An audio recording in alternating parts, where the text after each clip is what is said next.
So today we will continue our series, Why Am I a Christian? So thank you, Pauline, who has just shared, like someone, he became a Christian because he experienced God answer his prayer. Is there anything wrong? A little bit. Okay. Is that better? No. Okay. How about this? Okay. Yeah. Thank you. We are still all trying to adjust and adapt to this. Okay. So, now there are people who want to experience God before they believe, but there are also people who like to think, just like me. So today, we have this title here, Think Unlimited. So I'm a thinking person, and I hope that today, when we are exploring the evidence to support what I believe now, I know that some people become Christian because they are kind of born into that. So they go to church when they were young. But I was not that type of person. I became a Christian when I was about 20 years old. And I chose to become a Christian because I feel like that the evidence to support that this God is the true God is beyond any reasonable doubt. So that is why I choose to accept Him as my Savior. And today I'm going to explore some of the evidence to, to support my faith. Now, let's see, how do I advance? Okay. Now, how do we know who is God? This is always a question that many people ask. Because you know that in this world, there are so many gods in so many different religions, so many competing ideas in this world. And how do we know that what we believe is true? Now, you do not want to believe in something that is wrong, that is incorrect, right? But how can you know for sure? Especially when we do not see God. And I think that it is through the prophecies in the Bible that we can come to know who is the true God. So today, my main theme is that I will show you that only God can write the prophecies in the Bible. And since we have the Bible, so we know who God is. And to remind you a little bit, if you haven't come last time for our message, last time we were talking about the Bible. So this is some like basic introduction for the Bible. So the Bible is a collection of 66 books. So it is not just one book. It is 66 different books. And they were written by more than like 40 different authors. So it is not written by one person, but many. And then the authors, they have different backgrounds. They have different experience. So imagine how difficult it is for like 40 different people to do the same thing. And also, the Bible was written for over like 1600 years. So it is a long span of time that they have written this. And among the many passages in the Bible, there were some prophecies. So what is prophecy? So one thing is that prophecy is a message from God, and it is delivered to us by the messenger that He has chosen. And usually we call these messengers prophets. And these prophecies often include things that will happen in the future. And God revealed it to us before they happen. And these prophecies, they are found throughout the Bible. Now, when you are telling people something happened in the future, it doesn't mean that it is a prophecy. So there are some standards for prophecies. One of the standards is that, of course, you have to tell it before it happens. Now, if you are not telling it before it happens, it doesn't make it a prophecy. So sometimes people say that, oh, I know that well ahead of time, but I did not tell you. Well, how do I know that you know before, right? Unless you tell me before it happens. So one of the standards for prophecy is that it has to be told to others. It has to be written before it happens. And another thing is that it has to be clear, unambiguous.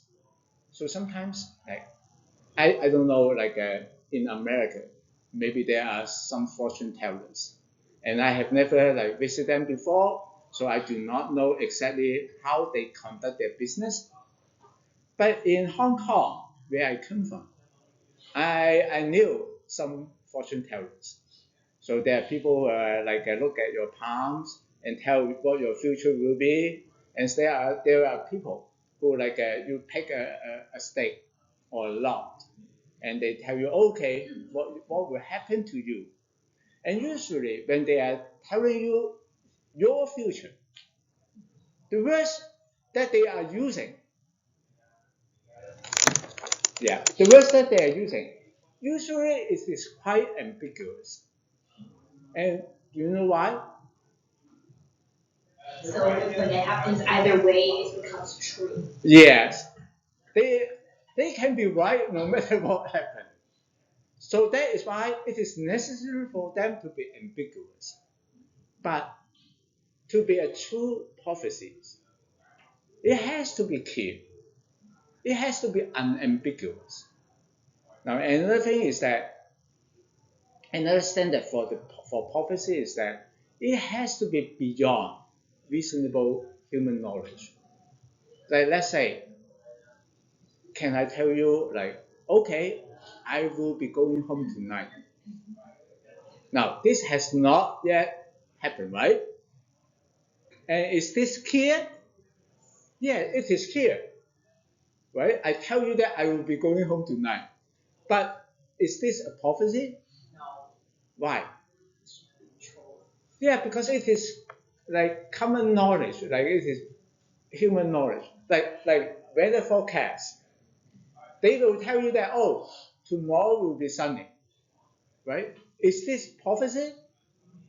Even though it hasn't happened yet, but we know that like when you study hard enough, you can predict the weather with reasonable accuracy, even though sometimes they may miss the mark. But most of the time, they are correct, right? So prophecies has to be something that is beyond human knowledge. So no one can guess it. Okay? Now, so why is prophecy important? Why does God want prophecies in the Bible? One is that it shows us that Bible is reliable. Now, when you are telling people something, or maybe you can tell people, okay, how should you be conducting your life? You can say many things, but whether I know it, whether I can trust it or not, it is a different thing. But when the Bible has some prophecies that you can tell whether it realized or not, it helps us to trust the Bible more. Another thing is that prophecies also shows that God in the Bible is the true God. Like contrary to many people who believe that okay, every God in this world they are all the same. But this is just I think some wishful thinking. Like many people they think that oh okay, every God is just the same. Do you have proof that they are really the same? Can you say that okay, me and Amethyst are just the same person? Are we? No, we are not, right? You may think that, okay, in order for this world to be unified, to, to minimize any like a conflict, we just say that everyone is just the same. But the real fact is that we are different. And just like that, God, that like in different regions, they are not the same. Like I'm Chinese. We have our own religion, right? And I can tell you that the God that Chinese believe is different from the God that the Bible is telling us. And how do we know that which one is true God? I think through prophecies that we can know who is the true God. Now, even in the Bible, that God mentioned one of the criteria or one of the challenges for like God is that if you can tell the future, then you are the true God. Because I think besides God, do we know what will happen in the future? No, we do not. Right? Like let's say I just said that, oh, okay, I will be going home tonight. Right?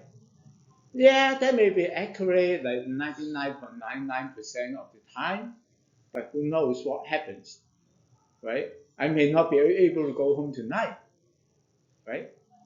But if you know for sure, if you know what will happen in the future, which we do not, which human beings do not, then we know that you are just beyond human being. So I want to invite you to read this passage with me together. It is in one of the Old Testament book called Isaiah. It is chapter 41, verse 21 and 22. Okay, let's read together. 1, 2, 3. Set forth your case, says the Lord. Bring your proofs, says the King of Jacob. Let them bring them and tell us what is to happen. Tell us the former things, what they are, that we may consider them, that we may know their outcomes, or declare to us the things to come. So one of the things that God wants us to do is that or what there are like in ancient world there are many gods, and even the people of Israel they believe in many other gods, but God tells them, okay, how do you know which one is true God? It is the one who is able to tell us the future, because no human being can. And many of the gods that people are believing in, they are just invention of human beings. So one of the prophecies in the Bible is that it's the birthplace of Messiah. Okay, so do you know who is the Messiah? What is the meaning of the word Messiah? Savior. Do you? The anointed one. The anointed one or the savior of it. And so in the book of Micah, in chapter 5, verse 2, now the prophet has long before the birth of the Messiah has predicted where he will be born. And now Micah was written about like 600 to 700 years before Jesus was born. Now, in that, Micah says, now can we read Micah 5:2 together? Okay, 1, 2, 3. But you, O Bethlehem Ephrathah, from you shall come forth one who is the ruler of Israel, whose coming forth is from of the old, from ancient days. So in here, Micah predicted that there will be a ruler coming from Bethlehem. And more than just a ruler, he also mentioned that his coming forth is from of old, from ancient days. So he is not just a man, he is God. Now, do you think that it is key enough? So he mentioned a place. What is that place? Bethlehem. Okay? And so he mentioned who he is, his main characteristic. Now, the only thing that he did not mention was that he did not mention him by name, but he mentioned everything to identify him. So now remember, when Jesus was born, so some wise men from the east, they came to Jerusalem because they saw his star. And they asked the king in Jerusalem, where is the newborn king of Israel? Right? And the king did not know. So he gathered some of the religious people and asked them, okay, if Messiah has to be born, where will he be born? And they answered. Now, this is in Matthew chapter 2, verse 5. So that is their response. That was a unanimous response to the king. So let's read this together. Matthew chapter 2, verse 5. 1, 2, 3. In Bethlehem of Judea, for so it is written by the prophet. Now, have your boss ever asked you a question? Yeah, sometimes your boss will ask you a question, right? And if you do not know the answer, what will you do? Yeah, you try to avoid it, you try to answer it like as vaguely as possible. Now, unlike our boss, these people they were answering the question of a king. And imagine what would happen if he found out that your answer was an incorrect answer. Execute. Yeah, I will move your head to some other place, right? So, if I were those people, if I do not know for certain, my answer will be, oh, it will be in some mysterious place, blah blah blah blah blah, right?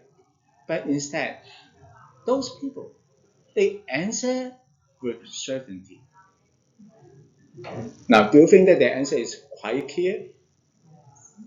And they are quite certain of their answer, right? They answer with, they begin their answer with, in Bethlehem. It is unambiguous because the Bible that the prophet that predict the birthplace of the Messiah was unambiguous. So now we all know that where did Jesus born? Bethlehem, not Jerusalem, right? And why did those wise men, even though they were so wise, they came to Jerusalem instead of coming to Bethlehem? Because, like most of the time, where would a king be born? Usually they are born in Paris, right? Now, recently, King Charles came to visit the United States. Do you know that? Do you know that? You don't? Okay. So he came to visit the America. And I think he was like maybe the second monarch to came to visit the US. Because you know, like who do we gain our independence from? England. So kind of like okay, we separate ourselves from them, and they, well, we may not be too friendly to them, but so he came.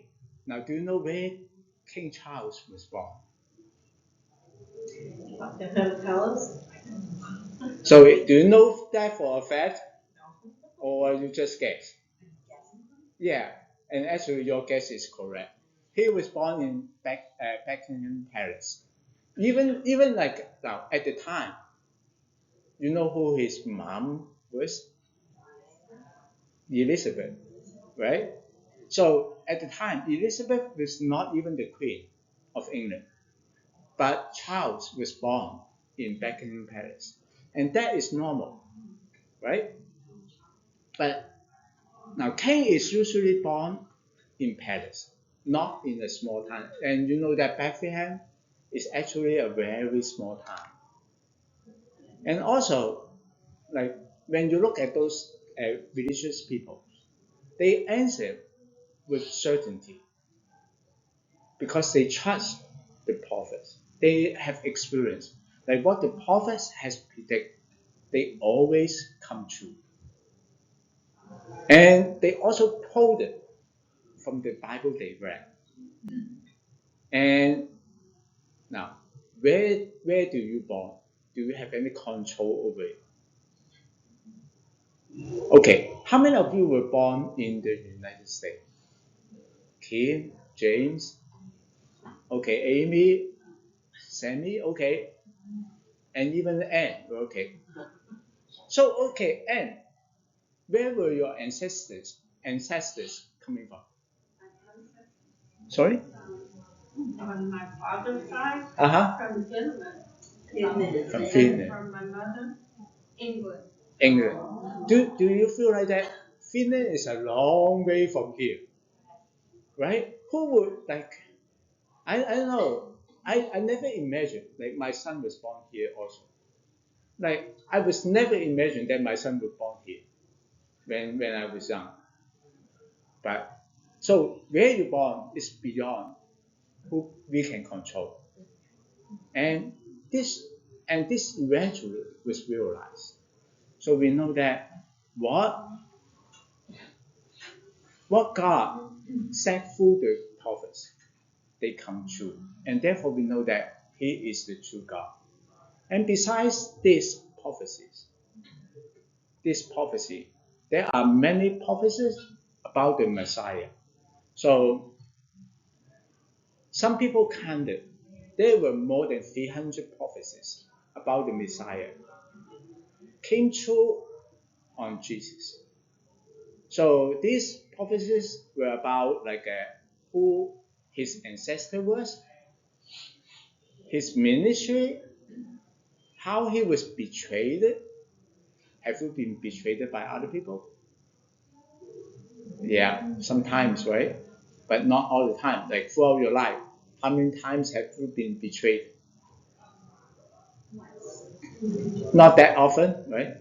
But they have also mentioned like how did Jesus was betrayed, and you know that who betrayed Jesus? Judas, and how much he got for his betrayal. Yeah, 30 shekels. And the Bible has actually predicted that he would sold out Jesus for 30 shekels. So that is how accurate the prophecies are. And also his last entry to Jerusalem. The, now the Bible actually predicted when he would enter for the last time into Jerusalem. Now, I'm not going to detail of that prophecies today, but if you are interested, I can share it with you later on. And also, the Bible also predicts how he died. Like, do you know how you will die? I don't. But the Bible actually predicted he will be dying an anguish death, and he will be dying on something. Now, even though the Bible did not mention the cause specifically, but all the sufferings that he has experienced before he died. And actually, the Bible has predicted he will be pierced, and he was actually pierced on the cross. Now, besides the prophecies about Messiah, there were other prophecies too, and those are about other places. So there were prophecies regarding Israel. So the country of Israel. Now, do you know where is Israel?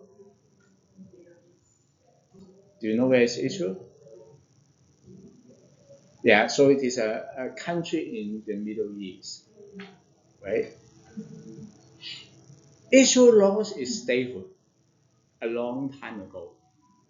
When I say a long time ago, I mean it was they lost their statehood like after Jesus died. So it was like 2,000 years ago. And then only recently, the country of Israel was reestablished. But the Bible has predicted that Israel will come back again.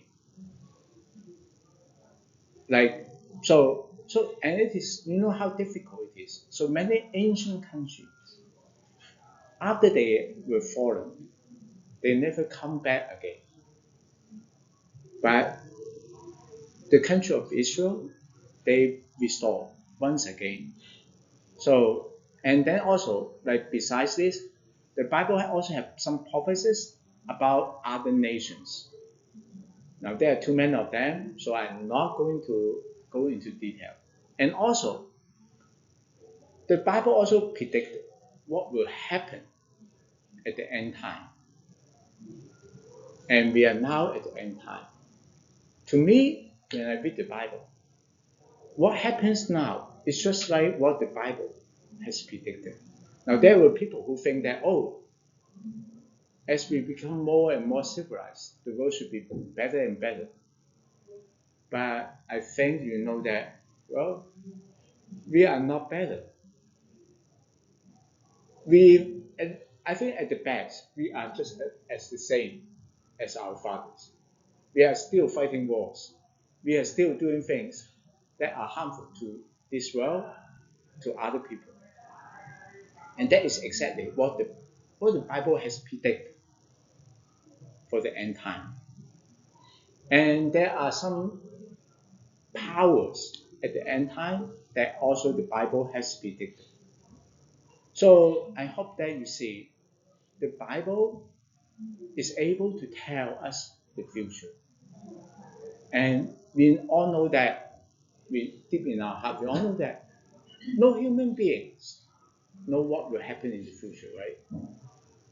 And so that is why we believe that the Bible is written by God.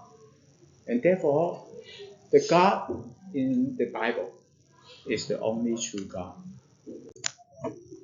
Now there are always people who think that now you know that nowadays there are people who are called what do we call them?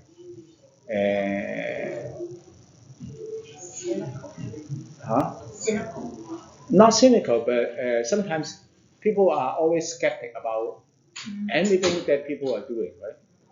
Yeah.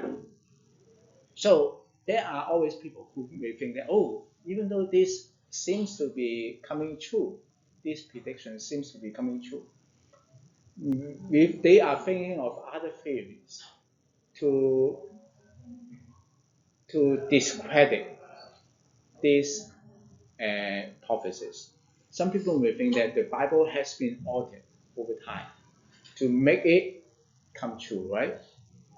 Now, at the background of this PowerPoint, do you know what is this? Yes. So this is actually a picture of an ancient scroll, which we call the Dead Sea Scroll. Have you heard about the Dead Sea Scroll before? You have? Okay. So what is Dead Sea Scroll? Some kids found these scrolls in these porcelain large vases. Right. And they were able to obtain them, and then they looked, and there was more and more. It was Dead Sea Scrolls. Okay. Very good. Wow. So you know archaeology. And like why is Dead Sea Scroll so important? Now, as I have told you, the Bible was written like from 1500 BC to like about like 100 AD. throughout a span of 1600 years. And some of the books that were written, the books that were written before the birth of Jesus, we call that Old Testament. And the books after his birth is called like New Testament. And throughout this period of time, how do we know that the Bible remains the same? People can change it, right? Like the books that we have nowadays, they have been corrected and corrected, updated and updated so many times. Now, the discovery of the Dead Sea Scroll, which was dated to be about, I think, 200 BC. Okay? Do you know how do we know the dates of those Dead Sea Scrolls? Carbon dating. Yeah, carbon dating. So you know your chemistry too. Yeah. Do you know what is carbon dating? So, okay, some basic chemistry lessons. Carbon is an element, and this element have multiple isotopes, and one of them is called carbon 14.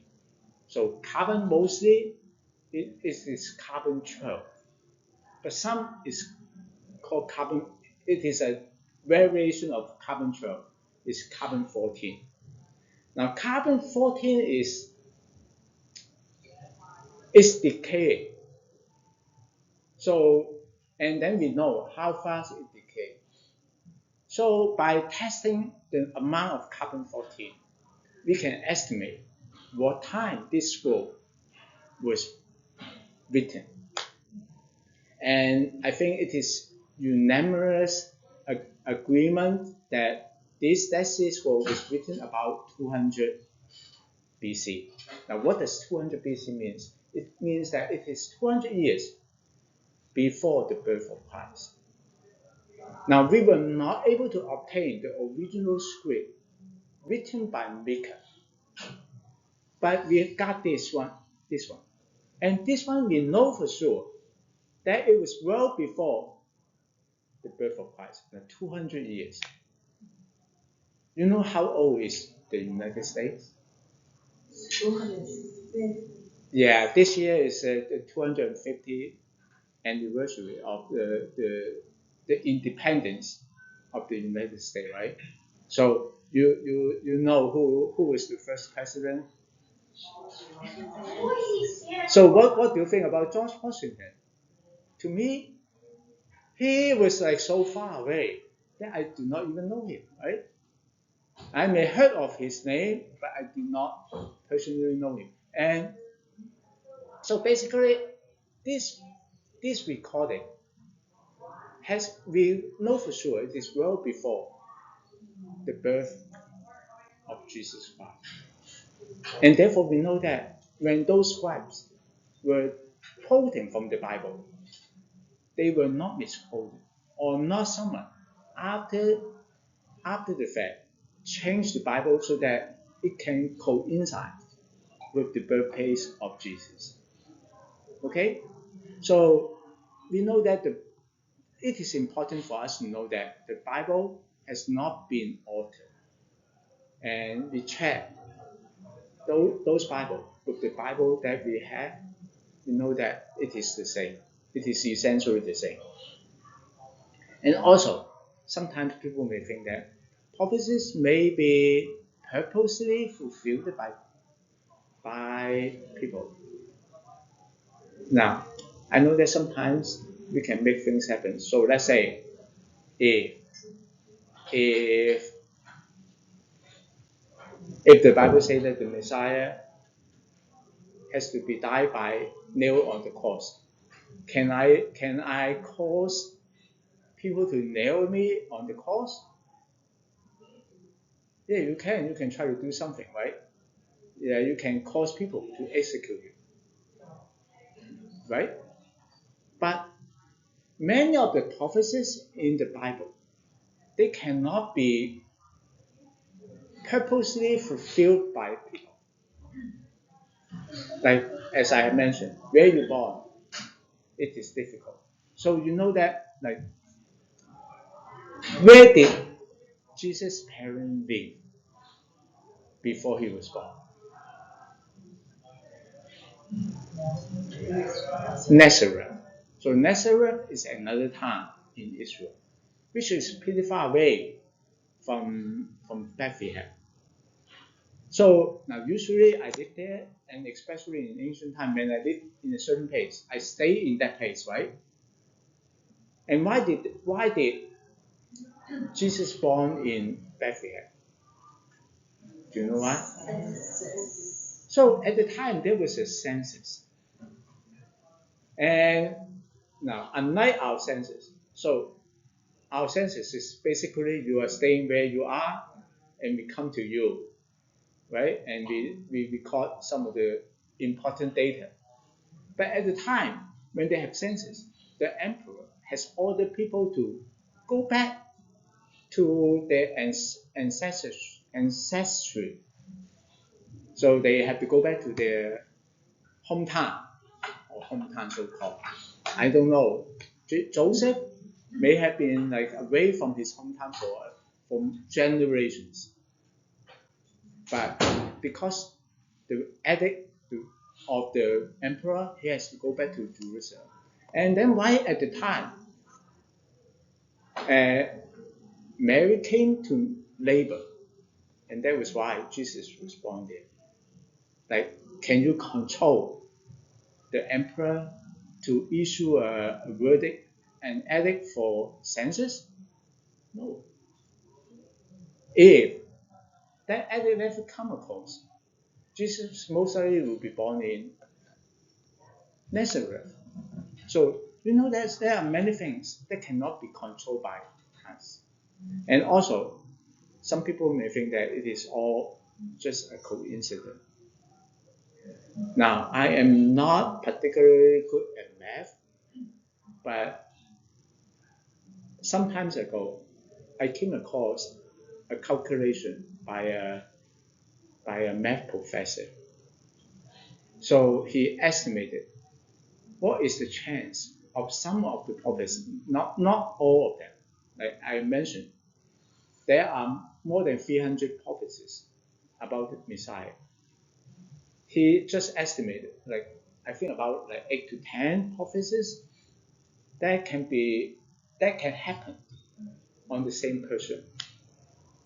His estimate is that it is like so you know how do we express a probability, right? So we usually say that it is 1 in a certain number of chances.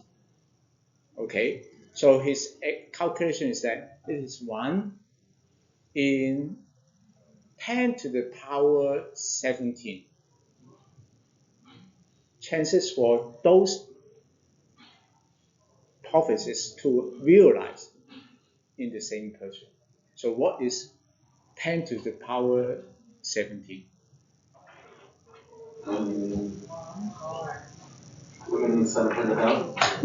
Yeah, I have never, well, like imagine if you have that much money, you will be the richest person in this world. Yeah, okay.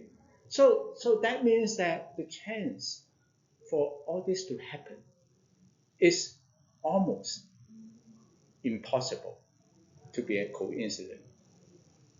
So that is why we think that these prophecies are not happening because, okay, when there are enough people to come across, someone bound to fulfill these prophecies.